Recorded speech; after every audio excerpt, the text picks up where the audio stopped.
Здраво, дечки! Ајде да играме едукативна игра Истражи ги медиумите. Звучи интригантно. Каков е планот? Анализираме како медиумите влијаат врз нас.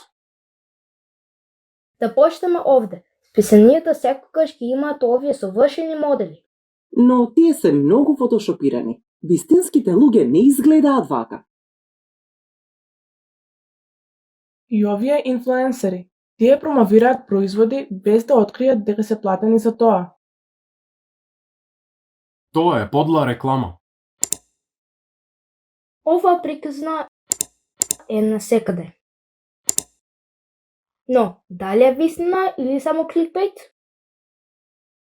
А што е тоа кликбейт? Тоа се вести мамци со кои порталите се обидуваат да привлечат што повеќе кликови. Тие им се потребни за добивање повеќе реклами. Не гледам веродостојни извори. Тоа се само мислења, а не факти.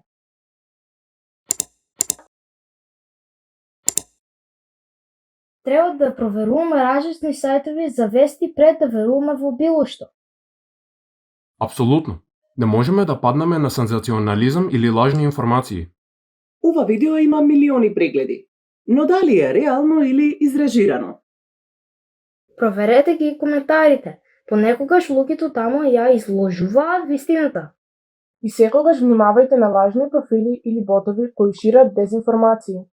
Ах, така се случи со фотографија од Охрид на која врна дожд. Мајка ми беше таму и се јавив дали е уништена прошетката поради невремето. Но таа рече дека пие кафе на кеј и се пече на сонцето. Така е. Значи, не смееме ништо да земеме здраво за готово. Едноставно. Ако нешто не интересира, мораме дополнително да провериме дали е така. Дечки, што заклучуваме? Да се биде медиумски писмена како да се поседува суперсила. Дефинитивно. Нема повеќе да дозволиме медиумите да манипулираат со нас. Сега сме медиумски суперхерои.